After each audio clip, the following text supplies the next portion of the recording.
Elle était au lycée avec Snoop Dogg. Elle a refusé le rôle de Rose. Il a la phobie des clowns. Il a un frère jumeau. Il est né en prison. C'est pas son vrai prénom. Il s'est fait passer pendant des années pour sa sœur. Il aurait dû être comptable.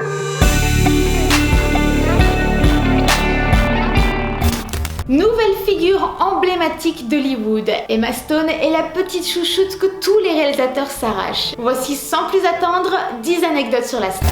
Si elle n'avait pas été actrice, elle aurait été journaliste. Selon elle, c'est le même principe. On observe les gens, on décortique ce qu'ils font et la raison pour laquelle ils le font. Elle a supprimé son compte Facebook parce qu'elle était devenue complètement addicte au jeu Farmville. Pour convaincre ses parents de la laisser abandonner l'école catholique pour partir à Hollywood faire du cinéma à 16 ans, elle leur a fait un PowerPoint expliquant pourquoi son choix était visiblement le plus judicieux. Tout ça sur fond musical du tube Hollywood de Madonna. Visiblement, le PowerPoint était bon puisque sa mère s'est laissée convaincre et a accepté de quitter l'Arizona avec sa fille pour emménager à Los Angeles. Arrivée à Los Angeles, l'actrice a enchaîné les petits boulots histoire de gagner un peu sa vie.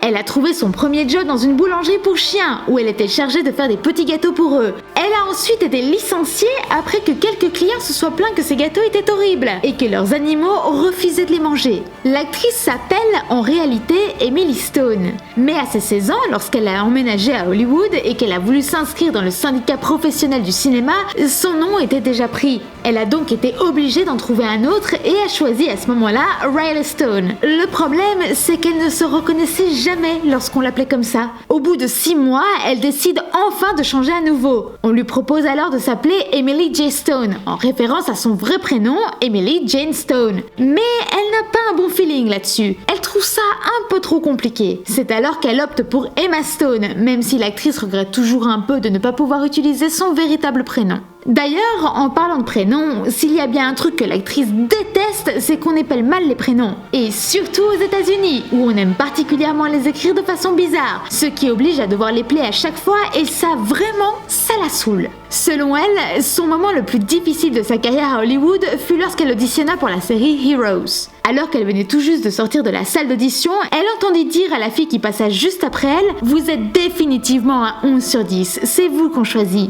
Des paroles qui ont été très dures à encaisser pour l'actrice qui est rentrée chez elle, déprimée et a commencé à tout remettre en question. Grande fan des Beatles, avec sa mère, elle a un jour envoyé une lettre à Paul McCartney, lui demandant de leur dessiner des petites pattes d'oiseaux en référence à leur chanson favorite, Blackbird. Il faut croire que l'idée a beaucoup plu au chanteur puisqu'il s'est exécuté et leur a renvoyé leurs futurs tatouages qui se trouvent maintenant sur leurs poignets respectifs. L'actrice a appris à l'âge de 22 ans qu'elle souffrait d'asthme et ce de façon originale. C'est alors qu'elle tournait une scène de sexe pour le film Easy A qu'elle a commencé une crise d'asthme. Moment qu'elle a trouvé particulièrement gênant. Non pas à cause de la scène de sexe qu'elle tournait, mais bien parce que ce n'était que le 2e jour de tournage et que franchement ça le fait pas, c'est pas pro. À son arrivée à Hollywood, Emma Stone était blonde, sa couleur naturelle, et n'obtenait que des rôles clichés de filles jolies style pom-pom girl. Elle décide un jour de se teindre les cheveux en brun et obtient son vrai premier rôle une semaine plus tard. Le réalisateur du film lui demande de se teindre les cheveux en roux. Emma Stone n'a alors aucune idée que cette couleur allait devenir sa carte de visite et l'aider à lancer sa carrière. Si ces anecdotes vous ont plu, n'hésitez pas à me le montrer. Vous pouvez utiliser l'espace commentaire pour me donner vos envies. Et puis moi je vous dis à la semaine prochaine pour, mais oui, un nouvel épisode. Allez, coupez.